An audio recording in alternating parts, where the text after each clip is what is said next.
தவிக்க விட்டாயே.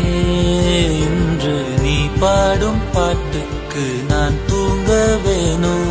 நான் பாடும் பாட்டுக்கு தாயே நீ உன் கண்கள் திறந்தாலே போதும். அம்மா அம்மா நீ எந்த அம்மா, உன்னை விட்டா எனக்காரு அம்மா.